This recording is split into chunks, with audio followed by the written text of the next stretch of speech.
Would you pray with me? O God, may the words of my mouth and the meditations of all of our hearts be acceptable to you, for you are our rock and our Redeemer. Amen.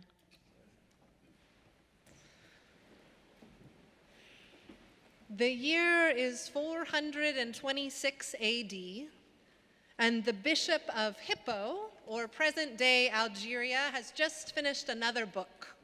He'd been writing for decades theological tomes and philosophical theories, and like any person invested in learning and growing, he had changed his mind over time, moving from one theological school to another. He's mature now. 72 years old, he had grown up in modern-day Africa to a Berber family, indigenous to Africa but heavily Romanized, speaking only Latin at home. He was proud to be a Roman, proud to be part of the greatest empire known to humankind. Or so it had been. The empire was falling, outwardly plagued by foreign wars and relentless invasion, inwardly plagued by civil war, religious animosity, and financial collapse. Misery heaped upon misery and failure heaped upon failure, and in 410 AD, the city of Rome was in famine when it was sacked by the Visigoths for 3 days. The violence was unspeakable. They desecrated temples and burned basilicas. They stole from the wealthiest senatorial families, people who had been thought to be untouchable. Romans were taken captive and sold into slavery and killed. They had thought this to be impossible. Rome was supposed to be invincible. It was believed to have been supernaturally protected. Rome had not fallen to an enemy for 800 years. And that Bishop of Hippo, he sat down to write amidst the ashes. He wanted to write something comforting, something that explained what had happened, something that buoyed people's faith in God in such a terrible time. And St. Augustine wrote, City of God. He wrote about the foolishness of investing oneself in earthly empires which are all bound to fall. And he wrote that the goal of the Christian life was to build oneself a kingdom in heaven for eternity.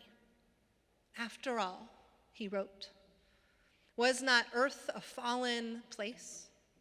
Was not humanity a fallen race?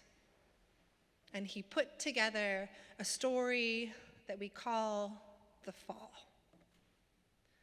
The story goes that it was Adam and Eve and that one tragic moment with the snake and the little bite of the apple that changed human nature once and for all, from a state of original blessing to a state of original sin.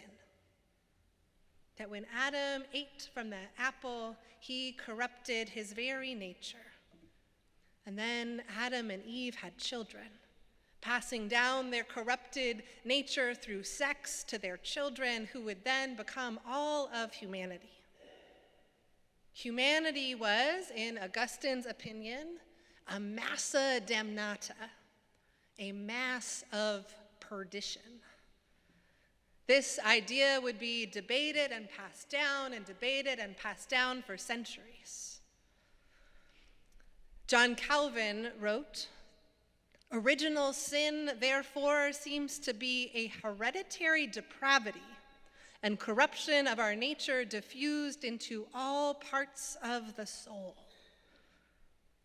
They found scriptural basis for this argument in chapter 5 of Romans, which Catherine read today, where Paul argues that sin and death came into the world through Adam. But here's the thing. St. Augustine, Bishop of Hippo, doctor of the church, he did not know Greek. And the translation he was using was from a guy named Ambrosiaster, and it was flawed. In verse 12, where the text is supposed to say, "So death spread to all because all have sinned," Augustine's translation said, "So death spread to all because in him," meaning Adam, "all sinned." In him, all sinned, meaning that Adam, when he bit that apple, he changed the fate of all of humankind. There is a big difference between all have sinned and in him, all have sinned. In him, all have sinned lumps us all together with Adam, allowing his actions to define us all for eternity. The other, all have sinned, leaves space for our own, still potentially inevitable, sin. But this textual misinterpretation is not the only flaw in this story of the fall. Jews and early Christians did not see humanity as irrevocably tainted. Eastern Christianity has questioned the West's strong grip on this idea of original sin from the beginning and promotes no such idea. And I'm with them. I do not believe in original sin. I do not believe that human beings are inherently bad, sinful from the start, incapable of good. I do not believe that sex passes this down to our children. I do not believe that humanity is so fallen that we have snuffed out the divine spark that was set in us. I do not believe that sin is the most true thing about us. And yet, sometimes we have leaned too far in the other direction, shunning all conversation about sin. I'm good, you're good, we're good. And while that feels more optimistic, I don't think that actually leads us to heal what is broken between us. It may be that humans hold within us inherent goodness. Surely God placed within us their image and called us good. Excuse me. And history's vast graveyards would supply strong evidence that we are not all good. A single family history would suffice as proof of human woundedness or sin. We are a wounded people. Theologian Marjorie Suchaki put it like this: "We are born into inherited webs of violence and oppression. This is inescapable."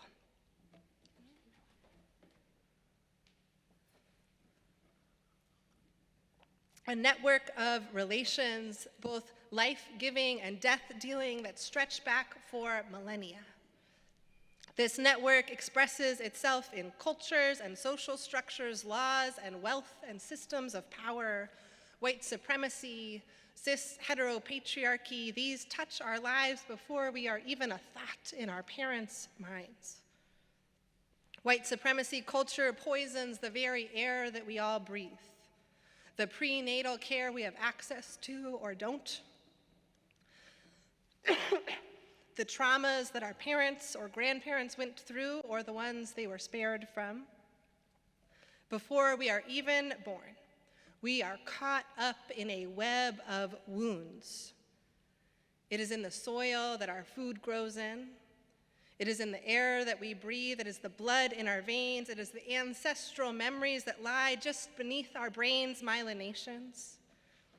It seeps into us.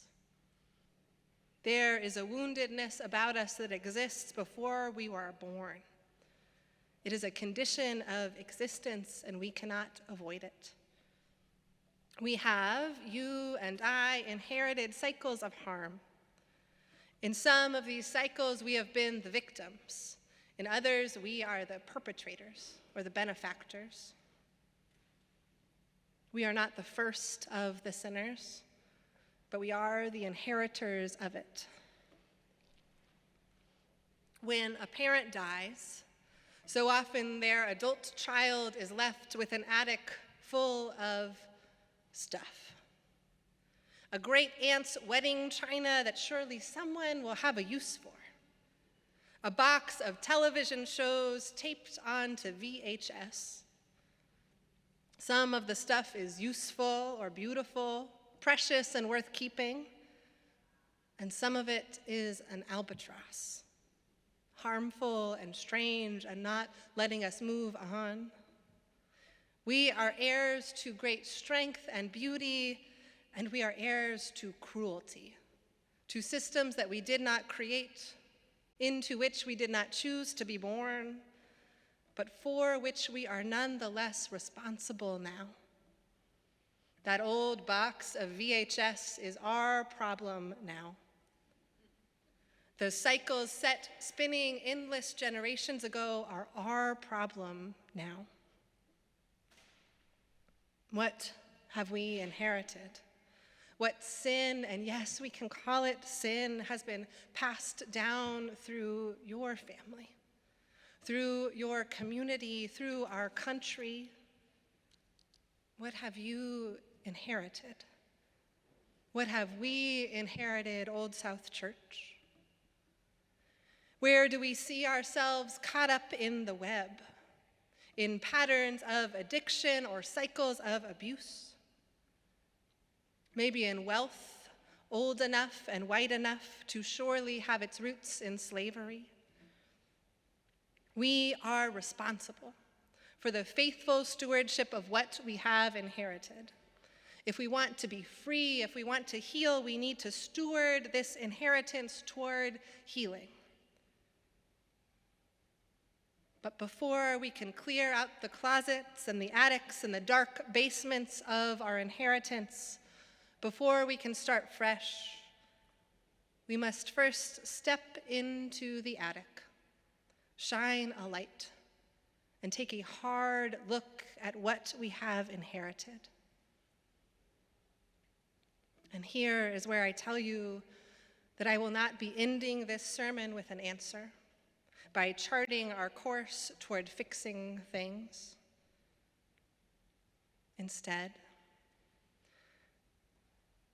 I will sit here next to you, amidst the musty boxes of everything that has been given to us, looking around, taking stock, letting my heart break, just as God's does, because only once we know what we have inherited, only then can we decide what to do with it.